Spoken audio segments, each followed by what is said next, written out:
जियो का एक बुग़्ज़ है इमरान खान से और वो सख्त इमरान खान साहब की मुखालफत करता है। जो भी जियो में काम करता है उसे मजबूर किया जाता है कि आप इमरान खान की मुखालफत करें और बड़ी मुश्किल से बेचारे चंद लोग हैं जो बैलेंस कर रहे होते हैं। तो अब मामला ये है कि रिचर्ड ग्रेनल जो है इसके खिलाफ जियो ने एक खबर चला दी और जो खबर चलाई उसमें यह चला दिया कि हम जिन्स परस्त रिचर्ड ग्रेनल ट्रंप के खसूसी एलची मुकर्रर। अच्छा, इससे पहले इन्होंने ट्रंप के खिलाफ भी ऐसी एक खबर चलाई हुई है माजी में। ये किसी के ऊपर भी कीचड़ उछाल देते हैं और इन्हें लगता है कि जैसे पाकिस्तान है हम जो मर्जी करेंगे, बाहर भी कहीं पे कुछ नहीं होगा। अब हुआ यह है कि लेने के देने पड़ गए। ओवरसीज पाकिस्तानियों ने फौरी तौर पर रिचर्ड से रब्ता किया और रब्ता करने के बाद उसको बताया कि जनाब ये काम हो गया और पाकिस्तान में जो चहीता टेलीविजन है एस्टेब्लिशमेंट का और हुकूमत का, उस टेलीविजन ने आपके खिलाफ कार्रवाई डाल दी है और आपको गे करार दिया है। हम जिन परस्त आपको कहा है। इससे पहले डोनाल्ड ट्रंप के बारे में भी बहुत उल्टी सीधी चीजें जियो ने लिखी थी, वो मैं आपको आगे जाके बताता हूं। अब जनाब इस पर रिचर्ड ने फिर दोबारा ट्वीट किया और रिचर्ड ने ट्वीट करते हुए जो है वो जियो को टैग किया उसने और देखा आई शैल से इट अगेन, कि मैं ये दोबारा कहूंगा कि फ्री इमरान खान। अब ये जो है ये बमशल एक धमाका हुआ है हुकूमत के सर के ऊपर और एस्टेब्लिशमेंट के सर के ऊपर। देखिए, हुकूमत को ज्यादा फर्क नहीं पड़ेगा। हुकूमतों को वैसे नॉर्मली अमेरिका से कुछ मुखालफत आ जाए तो सूट करती है। पाकिस्तान में लोग अमेरिकन मुदाखलत को ज्यादा पसंद नहीं करते, लेकिन एस्टेब्लिशमेंट के लिए बड़ा सीरियस इशू हो जाता है क्योंकि एस्टेब्लिशमेंट के सारे काम अमेरिका की मदद से ही चलते हैं और उनको हर चीज के लिए अमेरिका की तरफ देखना पड़ता है। तो वहां एक प्रॉब्लम क्रिएट हो जाती है। अब जियो को चाहिए था कि अपने इस मामले के ऊपर, अपनी इस खबर के ऊपर खड़ा रहता, लेकिन बजाय अपनी खबर पे खड़े रहने के जियो ने पीठ दिखाई और फौरी तौर पे अपनी इस ट्वीट को जिसमें खबर लगाई गई थी उसको डिलीट कर दिया। ना सिर्फ उसको डिलीट किया बल्कि जियो ने फौरी तौर पे खबर को तब्दील कर दिया और खबर को तब्दील करके लिख दिया कि अमेरिका में एक अहम तैनाती, डोनाल्ड ट्रंप ने रिचर्ड को अपना खसूसी एलची मुकर्रर कर दिया। ये जनाब 2 नंबरी अब की है जियो न्यूज ने और रिचर्ड ने इसको ट्वीट किया और रीट्वीट किया और उसके बाद जो है वो पाकिस्तानियों ने जो ट्वीट्स किए उनको लाइक भी किया।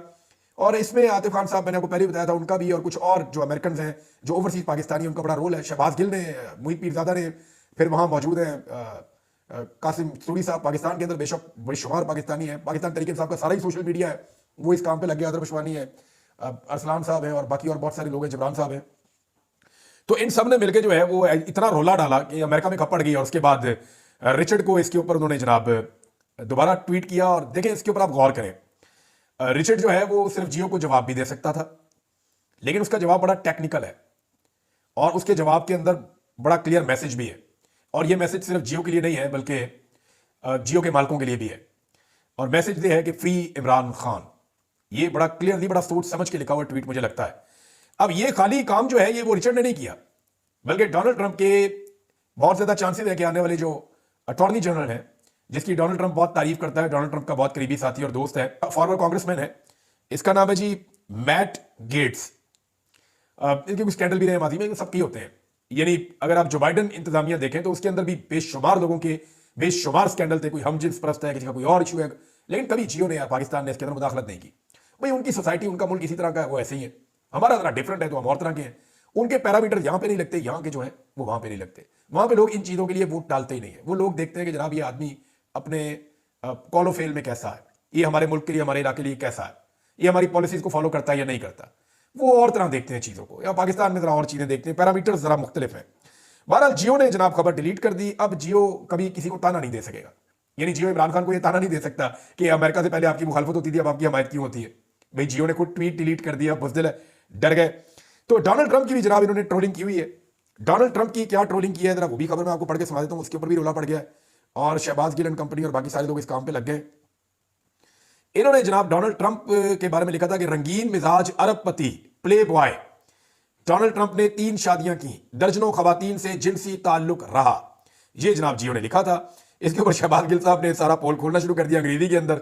और पाकिस्तान तरीके इंसाफ को एक फायदा यह है कि पाकिस्तान तरीके इंसाफ के जो सपोर्टर्स हैं उनको अंग्रेजी आती है और वो पढ़े लिखे लोग हैं, तो वो फटाफट ट्रांसलेट करते हैं। सारी दुनिया को पता चल जाता है, ग्लोबल वर्ल्ड है, ग्लोबल विलेज है, तो दुनिया जो है इस वक्त वो सबको पता चल जाता है कि जनाब यहाँ पे ये हो रहा है और मेरे खिलाफ ये चीज हो रही है, मेरे हक में ये चीज हो रही है।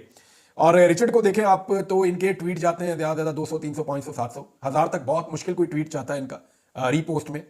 और इतनी ज्यादा रीच भी नहीं रहती, बहुत ज्यादा लोग उसको व्यू भी नहीं, इतने व्यूज भी नहीं मिलते।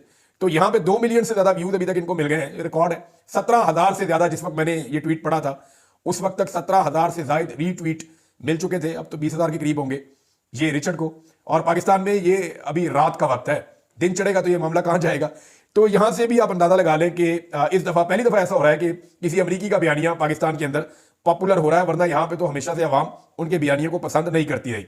अब जो ट्रंप की ट्रोलिंग की है उसके ऊपर अगर कोई रिएक्शन आएगा तो ये एक और बड़ी शर्मिंदगी वाला मामला हो जाएगा। मेरी इंफॉर्मेशन के मुताबिक जियो की बहुत ठीक ठाक क्लास हुई है और उस क्लास के बाद उन्होंने फिर ये चीज जो है वो डिलीट की और फिर अपनी खबर को बदला है। एस्टेब्लिशमेंट के लिए मुश्किलात खड़ी हो गई हैं क्योंकि अमेरिका में जो है वो पाकिस्तान के अंदर जो कुछ भी होता है उसको एस्टेब्लिशमेंट की ऐनक से वो देखते हैं। यानी वो ये मानने के लिए तैयार नहीं है कि पाकिस्तान के अंदर कोई बड़ी चीज अमेरिका के हवाले से हो और पाकिस्तान की एस्टेब्लिशमेंट का उसमें रोल ना हो। एक ट्रस्ट का डेफिसिट भी है, लेकिन वो पाकिस्तानी एस्टेब्लिशमेंट को हर चीज के लिए जिम्मेदार समझते हैं और बहुत हद तक ठीक भी समझते हैं। अब ये जो कुछ भी खबरें हो रही हैं या जो चीजें हो रही हैं इसके लिए भी वो पाकिस्तान की एस्टेब्लिशमेंट को ही जिम्मेदार समझते हैं और एस्टेब्लिशमेंट की मुश्किलात में इजाफा हो रहा है। एक तरफ ये कोशिश कर रहे हैं कि अमेरिका की नए आने वाली एडमिनिस्ट्रेशन के साथ अच्छे ताल्लुकात बनाए, किसी तरह पाकिस्तान की मिलिट्री एस्टेब्लिशमेंट के उनके साथ ताल्लुकात फरोग पा जाए, किसी तरीके से जो है वो ये जो हुकूमत है इस हुकूमत की अमरीकी हुकूमत जो आने वाली है उसके साथ अच्छे ताल्लुकात बन जाए और इमरान खान साहब को जेल में रखने का रास्ता खुला रहे, जैसा कि जो बाइडन के दौर में खुला रहा। एक तरफ ये दिन रात मेहनत कर रहे हैं, लॉबिंग कर रहे हैं, पैसा खर्च कर रहे हैं, लोगों को इन्वॉल्व कर रहे हैं, एक तरफ तो ये सब कुछ कर रहे हैं और दूसरी तरफ जो है वो इस तरह की खबर लगा के चीजों में पानी फेर दिया गया। लेकिन जो टेस्टर लगाया गया था वो पूरा खुलकर सामने आया और ठीक ठाक झटका लगा है दूसरी तरफ से कि जनाब हमारी तो पोजीशन बड़ी क्लियर है और हम तो यही समझते हैं कि इमरान खान बेगुनाह जेल में, उसको रिहा किया जाए। अब मामला यहां नहीं उठता ना, मामला आगे बढ़ गया है। यहां पे कुछ और ट्वीट्स हैं। एक तो रिचर्ड का मैंने आपको बताया, एक मैंने आपको बताया कि जनाब मैट गेट्स इसने भी एक ट्वीट किया और इसने भी ट्वीट करते हुए रीट्वीट किया रिचर्ड को और रीट्वीट करते हुए जो अटॉर्नी जनरल है आने वाले वक्त में डोनाल्ड ट्रंप का ज्यादा मुमकिनात ये है।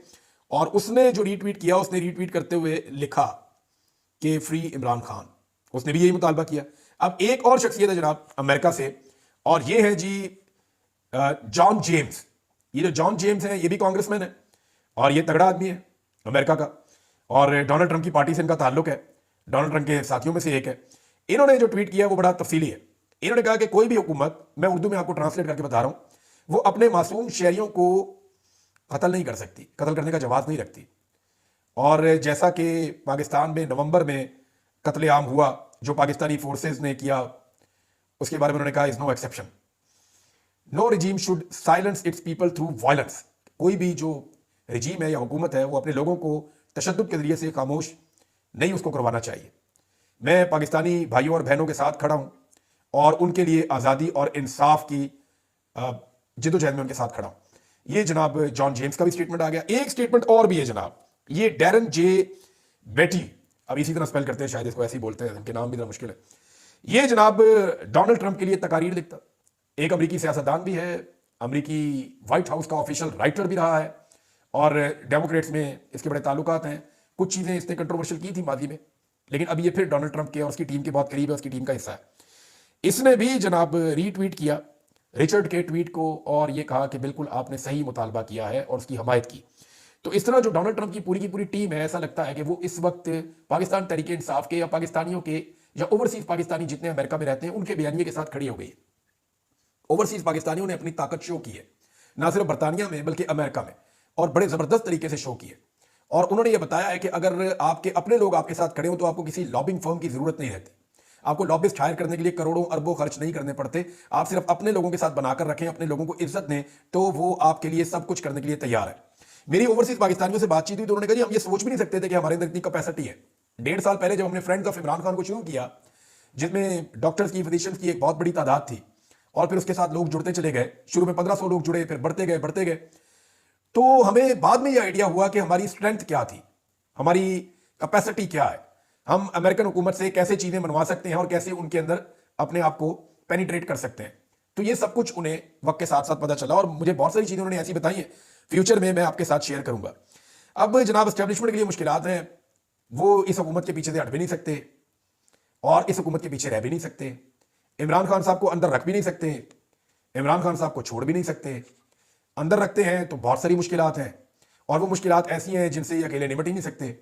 और अगर बाहर निकालते हैं तो सबसे बड़ी मुश्किल है कि इमरान खान साहब जो है वो कोई डील के बगैर बाहर निकलेंगे, और अगर वो डील नहीं करते और वैसे बाहर आ जाते हैं तो वो पाकिस्तानी सियासत के ऊपर कब्जा कर लेंगे और फिर पाकिस्तान की सियासत उस तरफ जाएगी जिस तरफ इमरान खान चाहेंगे। तो ये सारी चीजें जब कैलकुलेट करके देखती है पाकिस्तानी एस्टेब्लिशमेंट तो मुश्किलात एक्चुअली एस्टेब्लिशमेंट के लिए बड़ी है। राणा सनाउल्लाह ने तो बड़े आराम से एक स्टेटमेंट दे दिया ना, राणा सनाउल्लाह ने कह दिया जी हम सामना करेंगे अमेरिका ने अगर दबाव डाला तो। और इरफान सिद्दीकी ने भी कहा जी हमारे पास तो एक कैदी जो है वो पहले भी शकील अफरीदी की सूरत में मौजूद है, तो अमेरिका तो उसके लिए भी दबाव डालता है तो इमरान खान के लिए भी डाल ले तो कोई फर्क नहीं पड़ता। लेकिन शकील अफरीदी को पूरा पाकिस्तान चाहता है कि उसको सजा हो, लेकिन इमरान खान को पूरा पाकिस्तान नहीं चाहता कि सजा हो। शकील अफरीदी के हक में पाकिस्तान में एक भी जलसा है जुलूस नहीं निकलता। शकील अफरीदी को कहें कि कॉल देकर देख ले, 15 बंदे बाहर नहीं आएंगे, उसके अपने घर वाले बाहर आने से डरेंगे। इमरान खान जब कॉल देता है तो पूरा मुल्क तो पाकिस्तान की हुकूमत खुद ही बंद कर देती है और पूरी दुनिया के अंदर एहतजाज होते हैं। तो शकील अफरीदी का इमरान खान के साथ मुवाजना या मुकाबला किया नहीं जा सकता। कुछ लोग इमरान खान साहब की उस मुबैना डील के बारे में बात कर रहे हैं कि जो मुज़ाकरात इमरान खान साहब के हो रहे थे, और जो मैंने आपको खबर भी दी थी कि 15 दिसंबर से पहले इमरान खान साहब को छोड़ने की ऑफर की गई थी, जिसे इमरान खान साहब ने कबूल नहीं किया। मैंने आपको क्लियरली कहा था कि ऑफर इमरान खान साहब को 15 दिसंबर से पहले छोड़ने की मिल गई थी और इमरान खान साहब को 15 दिसंबर तक छोड़ देना था और यकीन दहानी करवा दी गई थी और ऑफर भी मिल गई थी, लेकिन इमरान खान साहब ने उस ऑफर को कबूल नहीं किया।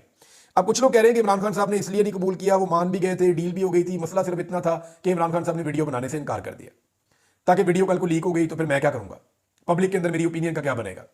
तो एक बात मैं आपको क्लियर कर दूं कि इतना बच्चा कोई भी नहीं है। इमरान खान साहब वहां जिसको भी मिलते हैं, हर चीज की वीडियो बनती है, हर चीज की ऑडियो रिकॉर्ड होती है। इमरान खान साहब क्या ये नहीं जानते कि यहाँ पे जो भी मुझे मिलने आता है उसकी ऑडियो और वीडियो रिकॉर्ड होती है, जो भी बात मैं करता हूं उसकी ऑडियो और वीडियो रिकॉर्ड होती है। तो ऐसे तो मुमकिन नहीं है ना, लोग बेवकूफ और बच्चे नहीं है कि आप एक कहानी सुना देंगे और लोग उस कहानी के पीछे चल पड़ेंगे। अब जनाब एक चीज और है, नून लीग मुज़ाकरात से भागती रहेगी। उसकी वजह यह है कि नून लीग ये समझती है कि उन्हें अब शहादत चाहिए। वो बार बार एक झूठा बयानिया बनाते हैं कि हमने मईशत को ठीक कर दिया है, हालांकि मईशत को पूरी तरह से नून लीग ने तबाह किया है। सिर्फ वो जबानी मईशत के ठीक करने के दावे इसलिए कर रहे हैं कि जैसे ही उनकी हुकूमत जाएगी, उन्हें पता है कि अब इलेक्शन में जाना है, जैसे ही वो इलेक्शन में जाएंगे वो कहेंगे हम तो मईशत ठीक कर रहे थे, इलेक्शन आ गया। लेकिन आज मैं आपको वो आदादोशुमार थोड़े से बताने वाला हूं जो इस हुकूमत के अपने दिए हुए, मेरे दिए हुए नहीं है, और वो आपको सारा पोल खोल देंगे। गुज़िश्ता 4 माह में गैस की कीमत में 850% इजाफा हुआ है। यह वफाकी इदारा शुमारियात ने सिर्फ 4 माह में गैस की कीमत में 850% इजाफे का इंकशाफ कर दिया है, जबकि बाकी तमाम चीजों की कीमतों में भी इजाफा हुआ है। ये रिपोर्ट जो है ये गवर्नमेंट की रिपोर्ट है, कोई मैंने अपने से नहीं आपको बना के दे रहा। अच्छा, एक और चीज है कि पीडीएम की हालिया 10 महीनों की जो कारकर्दगी है, इसमें जो आम आदमी के इस्तेमाल की चीजों की कीमतें बढ़ी हैं, वो इमरान खान साहब के दौरे हुकूमत में 3.5 साल में भी नहीं बढ़ी। मवाजना करना चाहिए ना, हुकूमत से हुकूमत का होता है। तो पीडीएम की हुकूमत ने लगभग 1 साल से 1.5 साल हुकूमत की थी, 2022 से लेकर 2023 के अगस्त तक 1.5 साल उन्होंने हुकूमत की। उस 1.5 साल में उन्होंने कीमतें इतनी बढ़ाई जितनी इमरान खान साहब ने 3.5 साल में नहीं बढ़ाई। और ये डाटा भी मेरा नहीं है, ये पाकिस्तान ब्यूरो ऑफ स्टैटिस्टिक्स की ऑफिशियल वेबसाइट पर